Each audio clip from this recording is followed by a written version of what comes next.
This is a 7 News Update. Good evening. The mother at the centre of Tony Abbott's adoption bombshell has denied misleading him for almost 30 years. Mr Abbott says he's still numb after learning he's not the natural father of Daniel O'Connor, given up for adoption 27 years ago. Kathy Donnelly says his father is a former art student named Bill. I spoke to Daniel this morning and he said, "You're still my mum, but Tony's not still his dad." Paternity experts say parents should consider DNA tests before reuniting with adopted children. Police have uncovered a frightening plot to kidnap a young girl, drug her and keep her captive in a box. 2 men were arrested during early morning raids in Sydney. It's alleged the pair planned to use the 6-year-old to extort a ransom of $800,000 from her parents.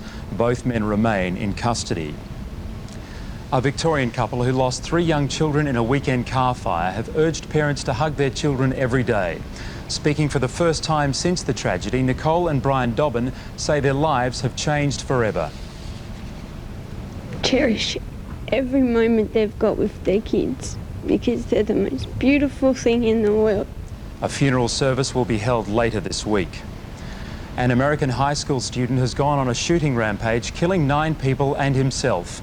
It happened on the Red Lake Indian Reservation in Minnesota. The boy opened fire, killing a teacher, a security guard and 5 other students. The boy's grandparents were found shot at their home. It's believed the guns belonged to his grandfather. The British government has confirmed there's no law to stop Camilla Parker Bowles becoming Queen. That's despite assurances she would only take the title of Princess Consort. But Australian experts say we only recognise one monarch, and that would be Charles if or when he becomes king.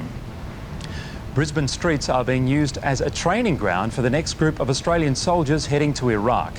The Army says traffic conditions are similar to Baghdad. The soldiers will be on convoy duty and protecting diplomats for 6 months. They'll be in Brisbane for the next 5 weeks. And the career of rugby league bad boy John Hopoate is all but over.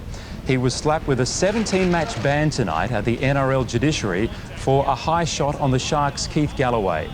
Minutes after the punishment was handed out, his Manly club announced it was terminating his contract. The club says it was left with no alternative given his previous poor record. And finally, a look at the national weather for tomorrow. A severe weather warning is in place for Sydney tonight, with more rain and heavy showers tomorrow. There'll also be showers for Melbourne and Canberra. It'll be fine in Brisbane, Adelaide and hot in Perth with 37 degrees. And that's 7 News for this Tuesday. I'm Simon Reeve. Have a good night.